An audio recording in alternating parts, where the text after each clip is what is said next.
kita sedikit punya harta, sombong atas kekayaan kita.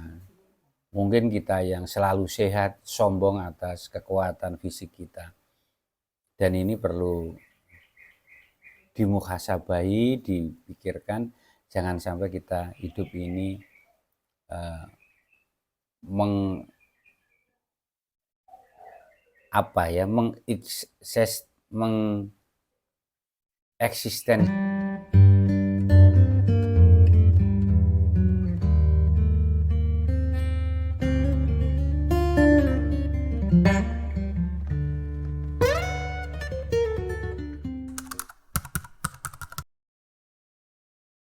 Assalamualaikum warahmatullahi wabarakatuh. La ilaha illallah Muhammadur Rasulullah. Allahumma sholli ala sayyidina Muhammad wa ala ali sayyidina Muhammad. Sahabat-sahabat, topik kita berliterasi, bertolabul ilmi hari ini adalah 8 sifat yang menjadikan kita binasa dalam hidup ini.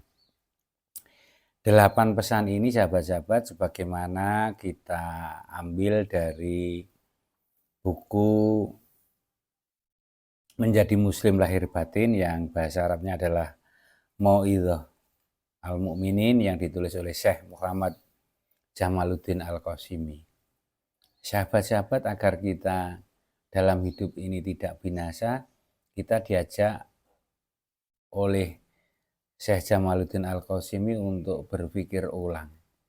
Apakah 8 hal ini ada pada tubuh kita atau tidak? Mari kita bersama-sama. Yang pertama, hidup kita ini akan binasa itu karena kita memberikan kebebasan nafsu syahwat kita, sahabat-sahabat. Ketidakmampuan mengendalikan syahwat kita itu yang kemudian akan menjadikan hidup kita binasa. Yang kedua, sahabat-sahabat, dalam hidup ini kita akan binasa manakala kita membebaskan diri kita dalam gaya hidup penuh kemarahan. Dalam hidup sedikit-sedikit marah, sedikit-sedikit protes, sedikit-sedikit melakukan tindakan kekerasan. Sifat kemarahan itu yang menjerumuskan kita, sahabat-sahabat. Moga-moga kita jadi orang yang sabar, ya. Yang ketiga, sahabat-sahabat, hidup kita itu binasa karena kita itu kikir dalam hidup, ya. Ada hak-hak orang lain yang pastilah kita harus berikan dari diri kita, karena memang tugas kita hidup itu kan untuk kemanfaatan orang lain, kemanfaatan anggota keluarga kita, kemanfaatan pada tetangga kita, kemanfaatan pada sahabat kita, kemanfaatan pada komunitas kita, kemanfaatan kepada famili, orang-orang dekat kita. Maka sebagian rezeki kita pastilah harus kita berikan kepada mereka. Keuletan atau kekukuhan mempertahankan harta yang dimiliki dan tidak berpikir untuk orang lain yang menjadikan sifat kikir, bakhil, itu yang menjadikan hidup kehancuran. Maka ini hanya bisa dilawan melalui kebiasaan pola hidup yang dermawan. Dan tidak ada ceritanya orang yang hidupnya kikir itu dalam kekayaan, sahabat-sahabat.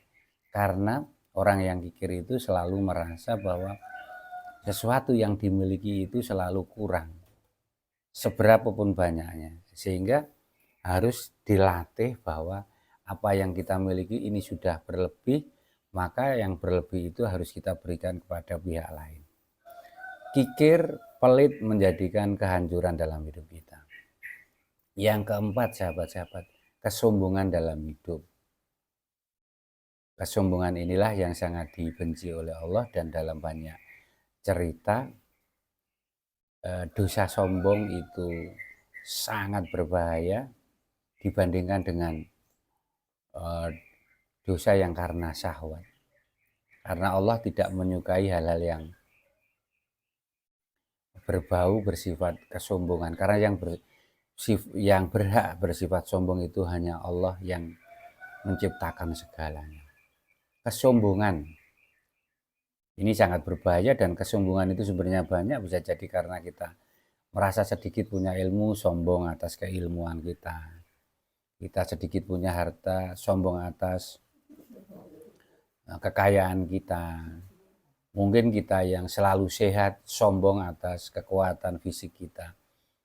Dan ini perlu dimuhasabahi, dipikirkan, jangan sampai kita hidup ini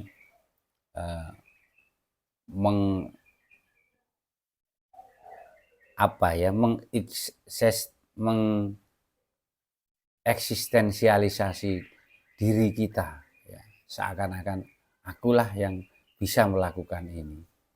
Dan jikapun kita kaya, jikapun kita pandai, itu kan hanya pemberian dari Allah saja. Kita sebagai hamba tidak berhak menyombongkannya. Yang kelima yang membuat hidup kita ini hancur, karena peribadatan kebaikan yang kita lakukan itu basa-basi, sahabat-sahabat. Hanya karena orang lain, bukan karena Tuhan kita. Itu yang sering dengan lazim pada telinga kita, amalan-amalan yang dilakukan dengan riya, sahabat-sahabat. Sesuatu kebagusan yang dilakukan itu hanya basa-basi, ya, bukan karena ketulusan. Riya menjadikan hidup kita hancur. Yang keenam, sahabat-sahabat, hidup dalam kepameran. Apa ya pamer itu? Pamer itu menunjukkan satu banyak kenikmatan tanpa kenikmatan itu kita bagikan kepada orang lain. Ini yang juga akan menjadi pangkal kesesatan dalam hidup bergaya pamer. Padahal sesungguhnya kenikmatan yang Allah berikan kepada kita itu memang lazimnya perlu kita syukuri dengan menunjukkan apa yang telah nikmat Allah berikan kepada kita. Tetapi jangan lupa bahwa nikmat itu harus dibagi. Era di media sosial mungkin kita banyak adegan-adegan memamerkan sesuatu yang kemudian terjadi satu kamuflase dalam hidup karena tidak ada berbagi kenikmatan. Yang ada adalah memamerkan kenikmatan. Gaya hidup pamer ini menyebabkan kehancuran, sahabat-sahabat. Yang ketujuh, sahabat-sahabat, kita dalam hidup itu hancur karena kita banyak berburuk sangka. Yang kita persepsi di luar kita itu tidak ada yang baik, selalu dari aspek negatifnya, sehingga kita mau melangkah pun itu dibatasi oleh persepsi buruk kita, sehingga kita menjadi orang yang pasif dan mereaksi sesuatu hal itu tidak dengan penuh kegembiraan karena dijajah oleh perspektif buruk itu. Maka prasangka buruk ini menjadikan hidup kita sempit, sahabat-sahabat.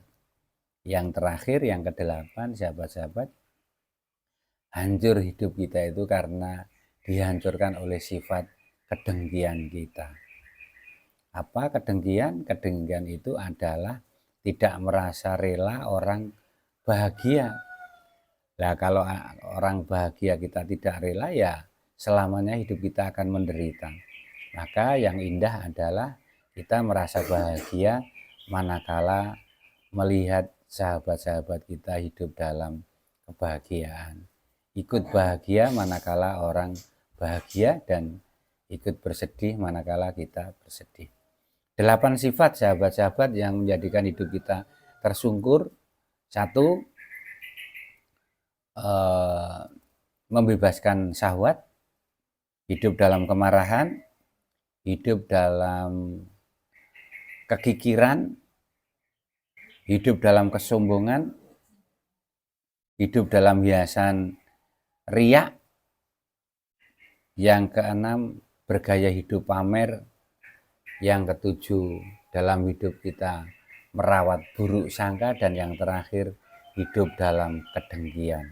Itulah penyakit-penyakit yang menghimpit hidup kita sehingga hidup kita tidak berkembang dan dalam kesusahan selalu, sahabat-sahabat. Moga-moga kita dijauhkan oleh Allah dari 8 sifat-sifat yang menjadikan hidup sempit itu, teman-teman.